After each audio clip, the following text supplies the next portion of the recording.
This is the VOA Special English Agriculture Report. American officials have sharply reduced their expectations for this year's corn and soybean crops. Farmers in the Midwest are struggling with record heat and the worst drought in years. The United States is the world's largest producer of corn and soybeans. In August, the Agriculture Department predicted that corn production would total 10.8 billion bushels this year. That was down 17% from a prediction made just the month before. And it was down 13% from last year's level. In addition, the average yield per hectare could be the lowest in 17 years. At the same time, the government predicted that soybean production would be 12% lower than last year. The price of maize, which Americans call corn, has hit record levels. Corn is a major part of animal feed, and so the price of meat, milk, and eggs is also expected to climb.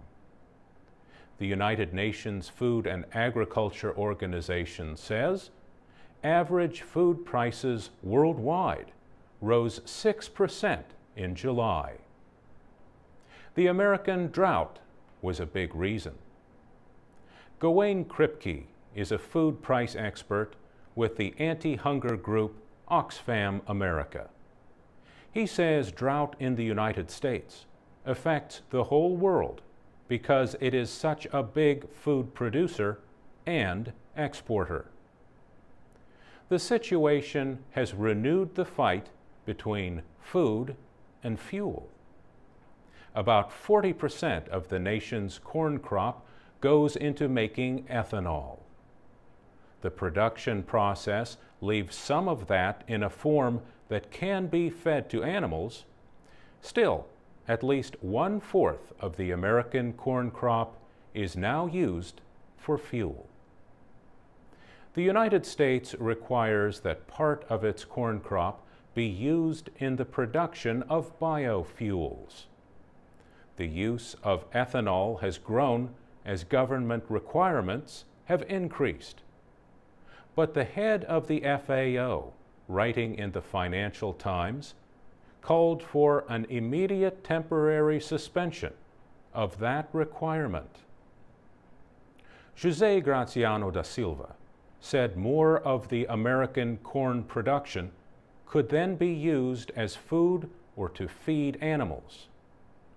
The American livestock industry is also urging Congress to suspend the 2005 law that requires ethanol in gasoline. But corn farmer Alan Bennett says doing that would hurt his town. This country relies on ethanol for 10% of its fuel supply, he says. Ethanol is good for America. The growth of the ethanol industry and competition for corn have helped parts of rural America that had been shrinking for years. For VOA Special English, I'm Mario Ritter.